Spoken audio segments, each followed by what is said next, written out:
Douglas, I we as well. It's coming 134. That to hear the knowledge sharing from you. So Mr. Douglas is the senior director of the GAFNI client. That for sure, the more introductions of Mr. Douglas will be presented by himself. But for sure, without further ado, I would like to give this time and the stage directly to Mr. Douglas. Mr. Douglas, time is yours. Okay, thank you. Thank you very much, Debbie. Thank you, everybody. Thank you for coming. It's a great pleasure to see so many people here, and it's a great honour to be presenting on behalf of SPE and ASCOPE. Let me just start by sharing my screen and making sure that this works. Okay, we did do a test just now, and it did. Just confirm that you can see my title slide. Yes. Yes, we can see the slide. Okay, thank you. So let me just briefly. I don't have a slide, but let me just briefly introduce myself and let you know who I am. So as Debbie said, I work for Gaffney Klein, and I'm based in their Singapore office, where I'm talking to you from now. So the presentation that I'm going to give is on behalf of the SPE, because I'm not actually an SPE employee, but I am heavily involved in the SRMS. I sit on 3 of the SRMS committees. The CSRC, it's called, the Carbon Storage Resources Committee. So I sit on the main committee. I'm also on the Communications Subcommittee, and I'm also on the Training Subcommittee. So I've been involved with the SRMS for many years. I've given SRMS training courses, and I've also done several SRMS assessments. I'll be talking to you about one in particular of those in a moment. So that's my background.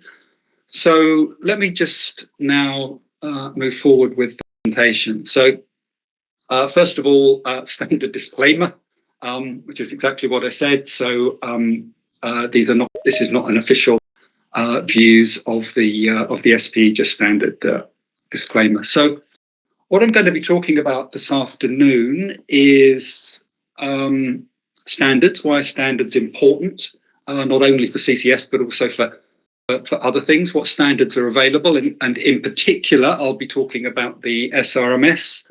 What is it? How does it work? I'll be showing you several examples of SRMS usage. It is starting to be used quite a lot around the world now. I will briefly mention a couple of other systems that you may have heard of, and then wrap up with a summary. So I guess just to start off, and I often sort of pose this question at the beginning of a training course: well, why are we here? Why do we need standards? Why are standards important? And well, the reasons are shown on the slide. It allows all different stakeholders, and different stakeholders can be different companies, different disciplines, different countries. In the world of CCS, it's particularly difficult because we have CCS developers, very often oil and gas companies, who are very familiar with the subsurface and the issues of the subsurface.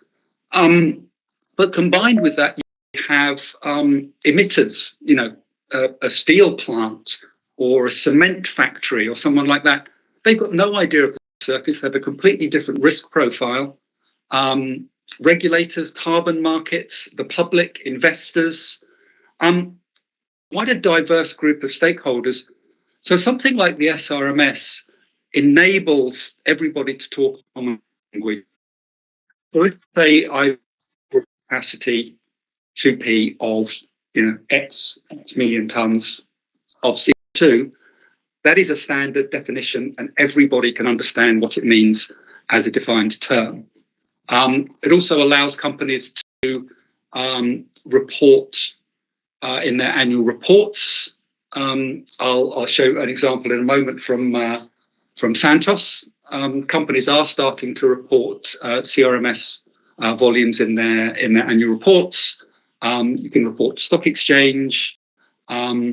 And as I said before, other emitters and stakeholders can understand the maturity and range of uncertainty for your storage projects. So I've got a couple of little cartoons at the bottom here that I sometimes use. So SRMS allows us to do is not only speak a common language across the world, but also to speak a common language across all these different disciplines. I think he looks like a geologist, some kind of engineer, maybe a banker and a politician. SRMS allows all of those people to talk a common language and understand. So you may be familiar with this kind of plot. It's a CCS, something's called a CCS value chain plot. So, oh, sorry. So the CCS value chain is very often split into sort of three simple components at a high level. So there's capture. So that capture might take place at a steel plant, a cement factory, a refinery, a gas processing plant, whatever it is. That CO2 will be captured, it'll be processed, and then it will be transported to a storage location, either by onshore pipeline, perhaps by truck, perhaps by tanker. There are some projects now starting to use CO2 tankers, or possibly by offshore pipeline, with the ultimate aim of storing the CO2 in the subsurface, and that's obviously where the SRMS comes in. So when we get into the subsurface, there are typically three sort of high-level key issues that we're concerned with. So we have a CO2 injection well here, for example. So the first thing we're concerned about is injectivity. Can we get the CO2 into the formation from the well? And then once the CO2 is within the formation, and that CO2 then flow away from the well so that pressure will be distributed and not build up and cause any potential problems. The second thing we're concerned about is storable quantities. So that's about how much CO2 can we actually store. So that will be a function of many different things. So how much CO2 are we planning to inject in the first place? The quality of the reservoir, the permeability, and the reservoir architecture. Connected is it? But if I just go over here to the left for a second, let me put my laser on so you can see things. It has the laser pointed. Yeah. So the CO2 can be trapped in the subsurface in a number of different ways.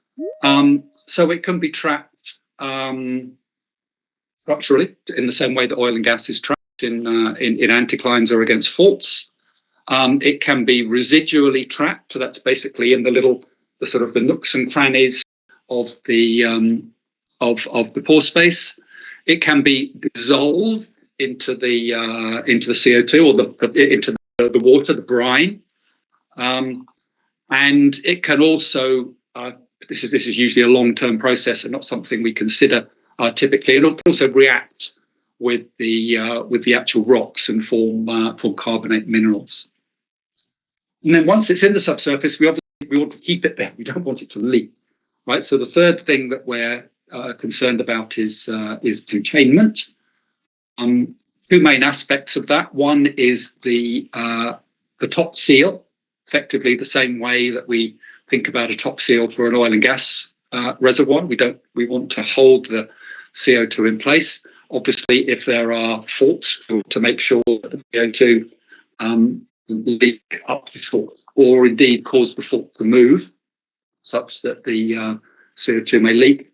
And the other big thing we're concerned about is legacy wells, particularly in places like Indonesia and large parts of Southeast Asia, where we have a lot of historical wells. Are potential leak points if the wells are old and they haven't been completed properly. So that's also a risk that we need to consider. So Injectivity, storable quantities, and containment are typically the three main things that we're worried about. So, the SRMS. You will notice that those three things I just mentioned are also on the cover page of the SRMS. So this is the SRMS, the CO2 Storage Resources Management System. Injectivity, containment, capacity, those three things I mentioned.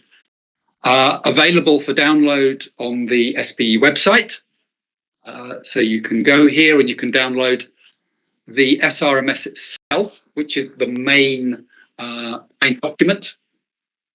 And there's also a companion document, what we call the application guidelines document, guidelines for the application of the SRMS, also available on the website, which goes into a bit more detail, and it's more sort of technical, sort of how-to manual, whereas the main SRMS is more of a sort of principles and guidelines document. I do need to say at this point, you do have to pay for them. Not hugely expensive, so $30 copy. There are corporate discounts. I don't recall exactly what those corporate discounts are, but they vary according to the size. So for a large company with hundreds of employees, you can pay, I don't know what it is, a few $100s, and get an SRMS license for the entire company. Another thing to note about the SRMS is that this particular presentation and any presentations given recently are quite timely because a new version has just been released. So the current version of the SRMS was released in January, officially released by the SPE. Some of the key changes, probably the number one biggest change, is the inclusion of enhanced oil recovery, as it is now included in the SRMS. Previously, sorry, can we mute our mics, please? Also, there has been some new sections were added on containment, project maturity and development concepts, and also the entire document has been improved for consistency and clarity. There was a 2-year review period.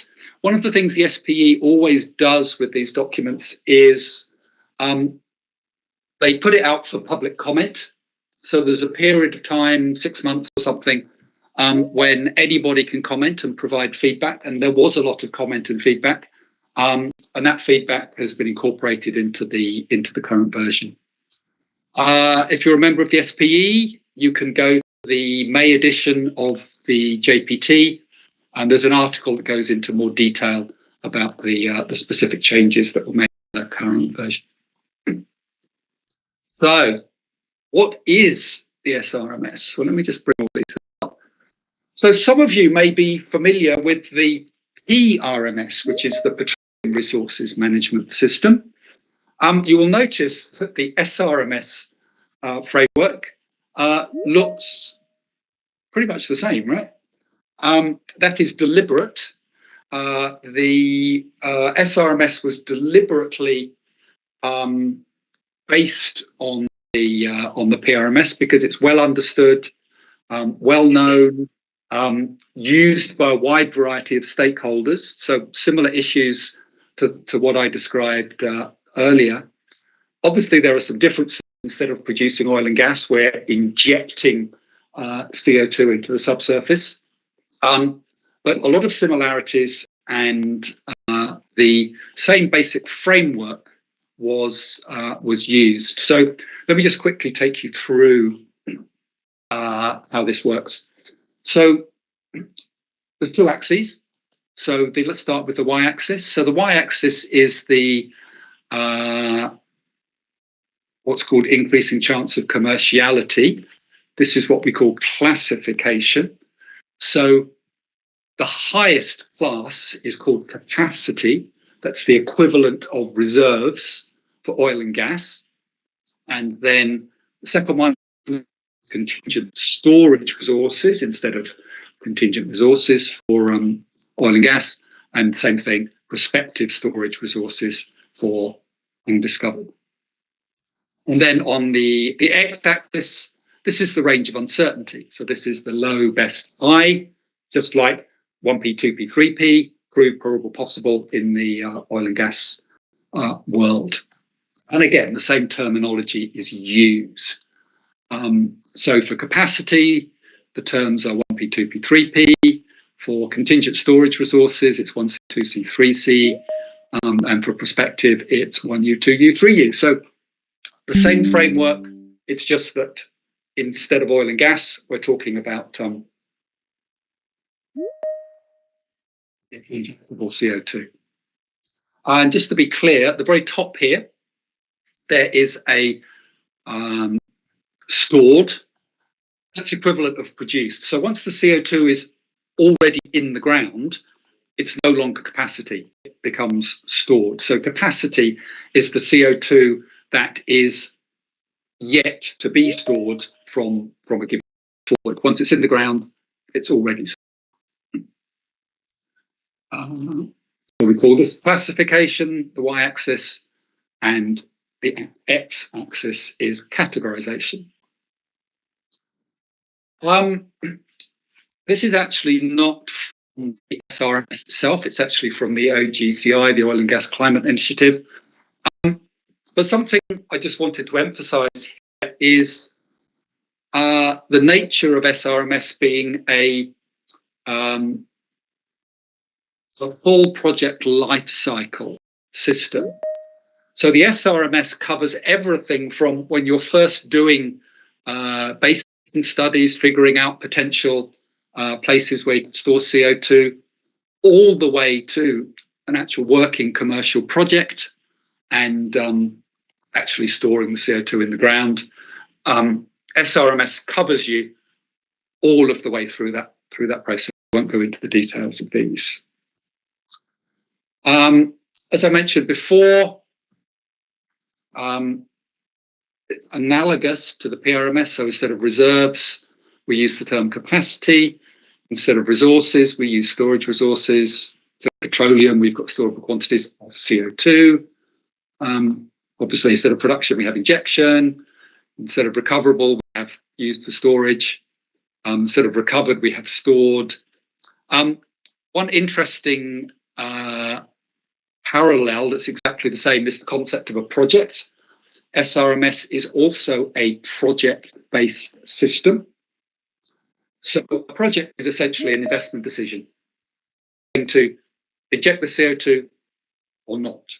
And the project is the wells, the infrastructure, the pipelines, whatever's needed to actually get that CO2 into the subsurface.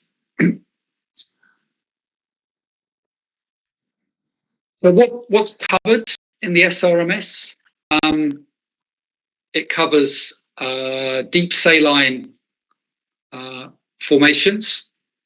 They're typically considered the biggest potential for large-scale CO2 storage, where most of the potential storable quantities around the world are. Also includes storage in depleted oil and gas fields. I'll show you an example in a moment from the Mumba project that is a depleted gas field. And as I just mentioned, the enhanced oil recovery, so CO2 used for EOR, is something that's been for many, many years now excluded from the original SRMS, but is now in the 2025 version included.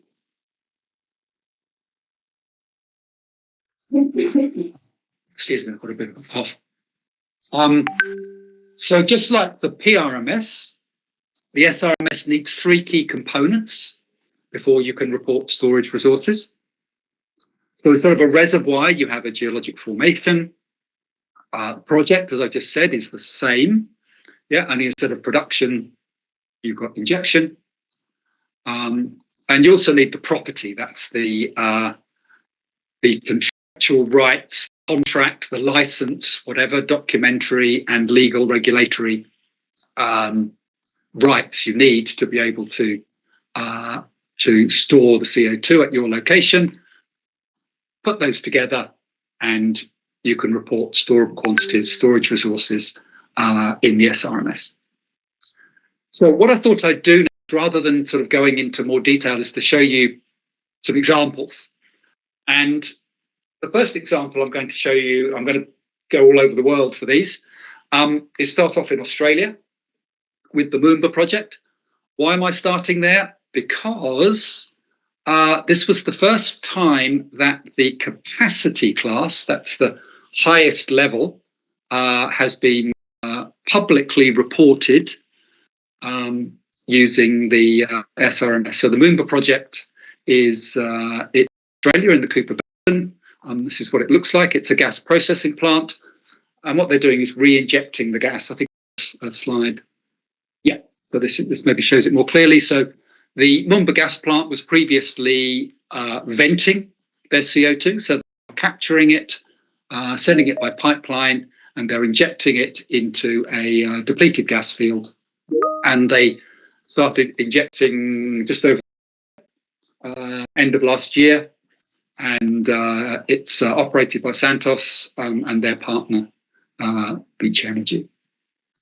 So another interesting thing about Moomba is that it was publicly reported, and so it was audited. So there was a SRMS audit took place in just the same way that you do an oil and gas audit.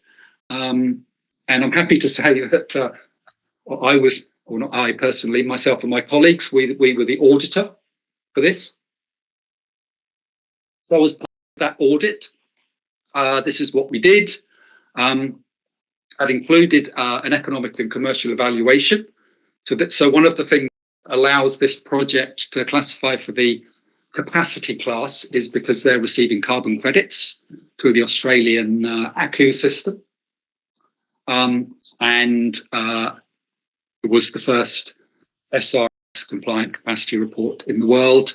And if you want to read more about it, there's a reference here. Second example, this is from the UK. This is actually from the SRMS guidelines document. Again, I'm not going to go into this in detail, but this is a slightly less mature situation. So these are all contingent and prospective storage resources. But this is something from the North Sea and the UK.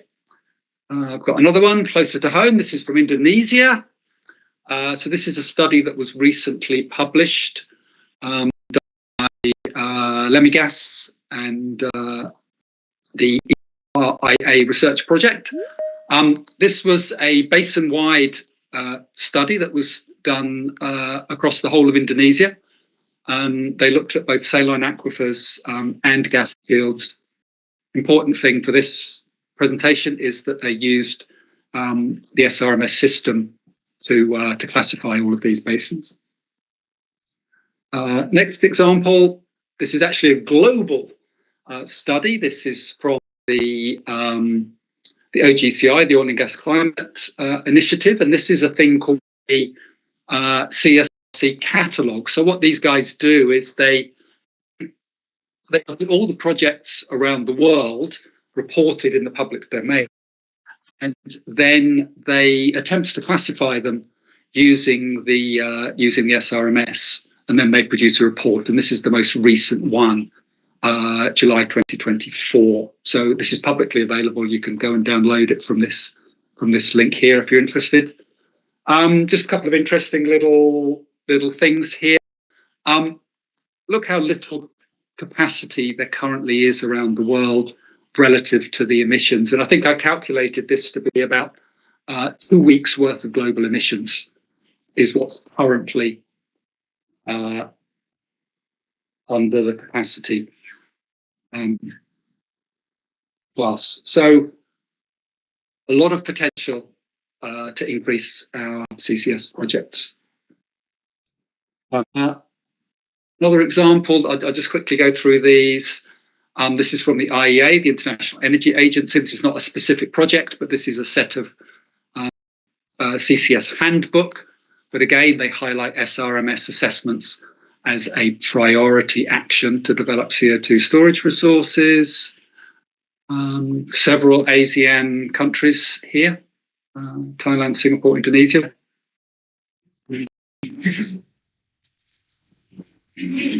Another example from the UK. This is actually a project-specific one.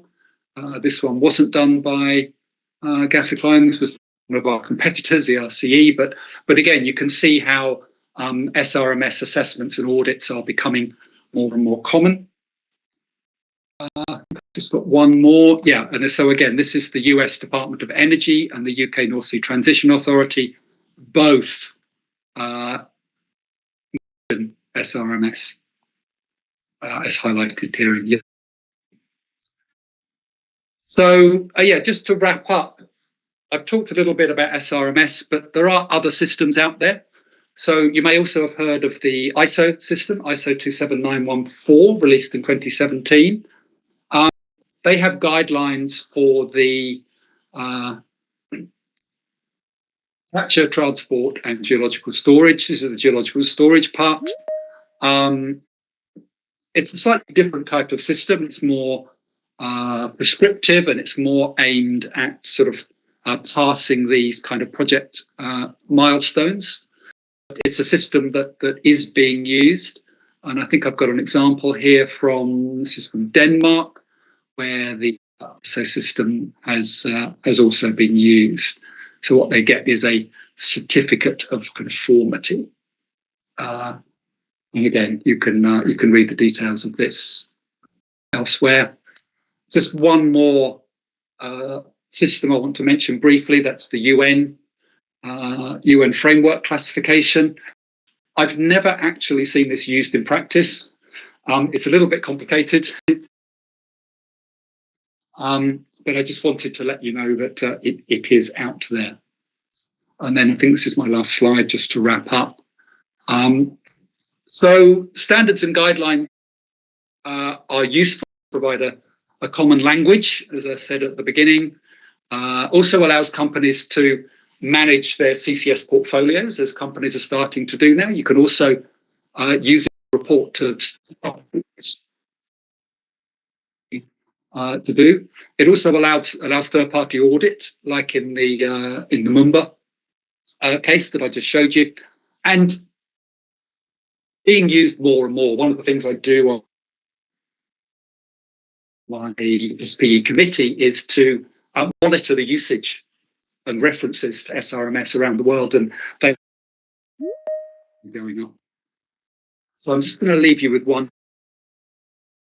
and that is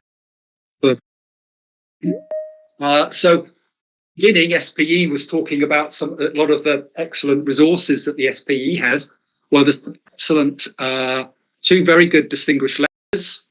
Rawdon Seeger, who's actually one of my colleagues based in the US, did a very good distinguished lecture on SRMS last year.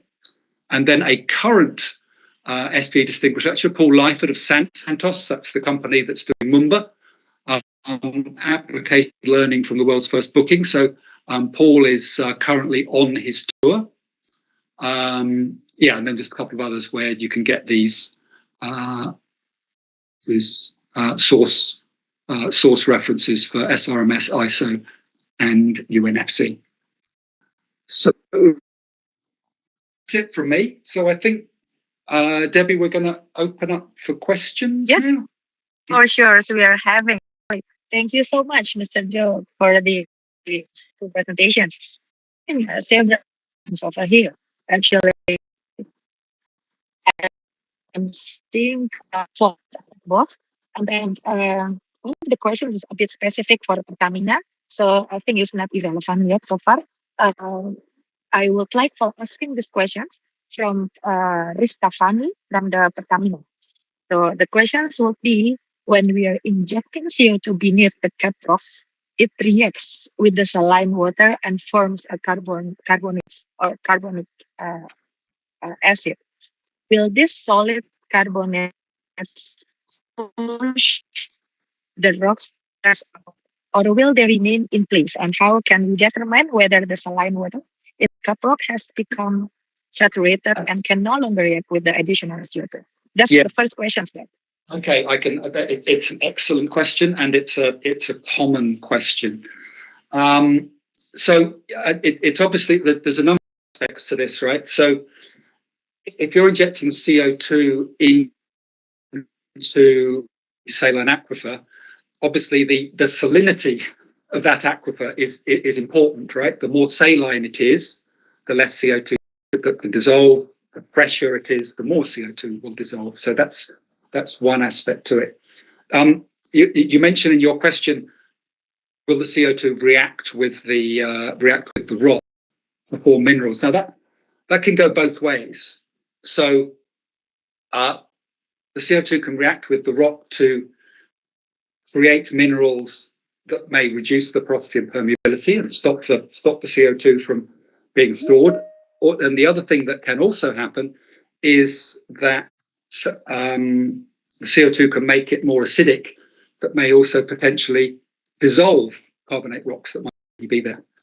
So there's certainly things that can be studied. One of the most common, there's several ways that you can do the studies. One is you can do core studies. I can give you three ways. One of the ways is you could do core studies. So you can take a sample of your rock core, maybe from a as well, send it to the lab, fill it full of CO2, put it in under reservoir conditions, and just leave it for 6 months, for a year, see what happens, take it out, see what's changed about the rock. I can tell you my experience of this is that the changes that occur when you do those studies are minimal. They're very, very, very minor, which suggests that this is not a big problem. Second thing you can do is that there are software programs that simulate the mineralization process. So you can run those programs. I've forgotten the names of them.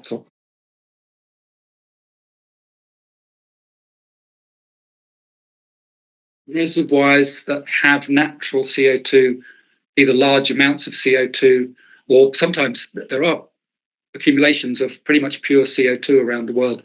Study them and see what impact those have had over geological time in those reservoirs. So, so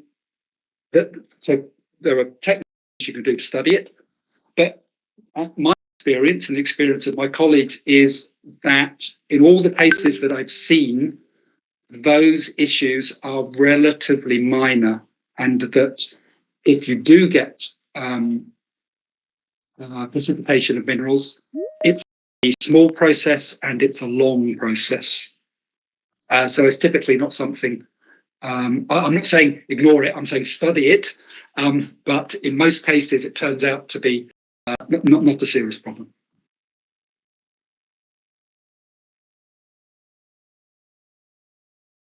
So, does that answer? I hope so. Yeah, I can get the point, and hopefully it's answering as well for the questions. Our study will be essentials for this one. Yes, And I then think study for is the second questions, actually. Yeah. Yes, For the next question. second questions, we are having a questions for the technical case. So this is questions for the economic projects. The questions came from Steffi, and then in which the questions would be for CCS projects that the owned CO2 stored or carbon unit is being retired for own use. How is this treated in the project economics? Or is there a price benchmark as a reference? Yeah, that's another question, of course, for CC. Price is always a problem, right? How are you going to pay? How are you going to pay for the project? So maybe let me just say just some general things about how you can pay for a CCS project. I'm probably going to say three. I can think of three key ones. So the first is if there is a tax credit or a carbon price or something like that. So in the US, they have these 45Q tax credits. Or I just mentioned in Australia, they have the ACCUs, what are they called? Australian Carbon Credit Units. So if there's a carbon price, so by storing the CO2, you get some kind of tax benefit that pays for it. The second way you can pay for your project is an emitter or somebody else, maybe another country, pays you to store the CO2.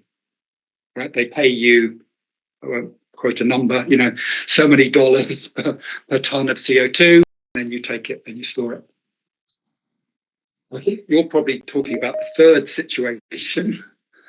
So the only other way I think you can do it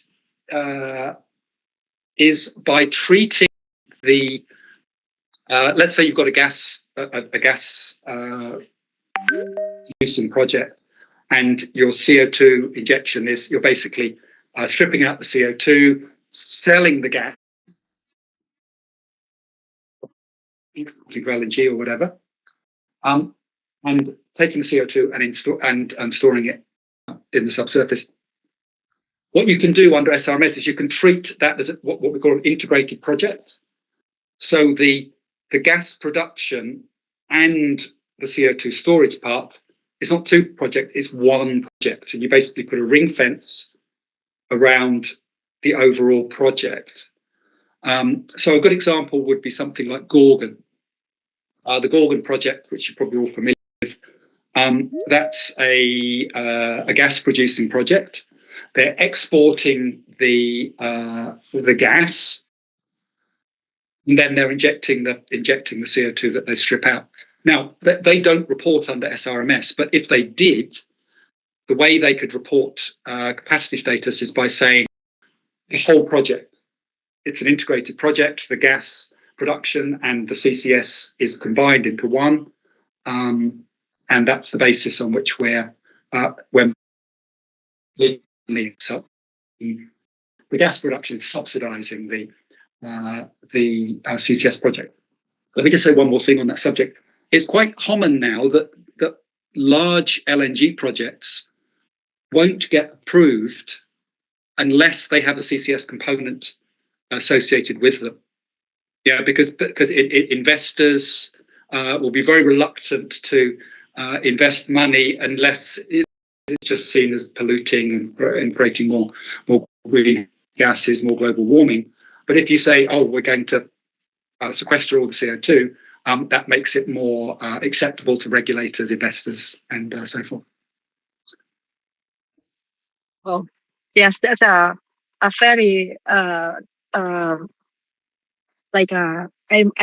it's nice for hearing this from you, Doc, for having synergies in between the gas and the GCS itself. Probably this is something that in most of the countries, since we are talking as a ASCOPE, that we need for having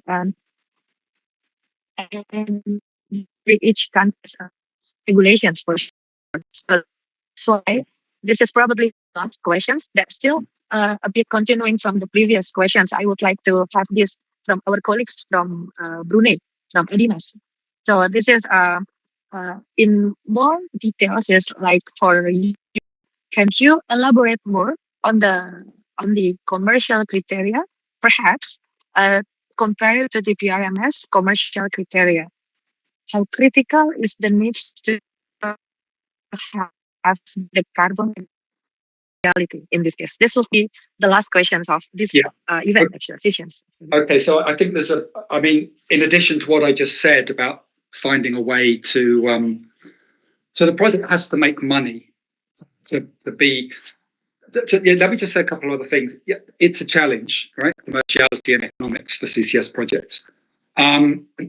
So first of all, you can go ahead with the project, and it may lose money, right? You may be doing it for other reasons. You may be doing it for strategic reasons, to meet your climate goals, or to look good in front of your investors, for whatever reason, improve your green credentials, whatever you want to call it. So CCS projects can and do go ahead that don't make money.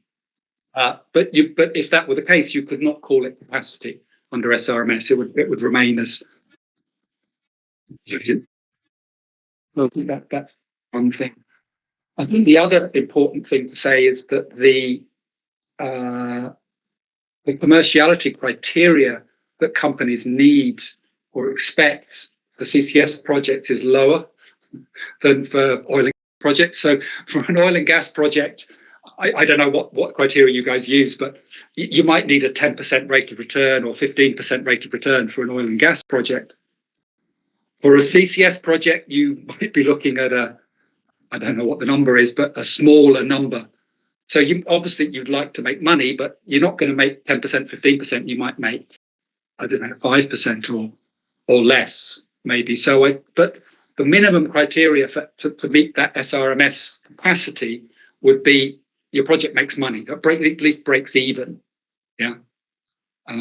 But yeah, I think your investment criteria would typically be, your hurdles would be much lower for a CCS project.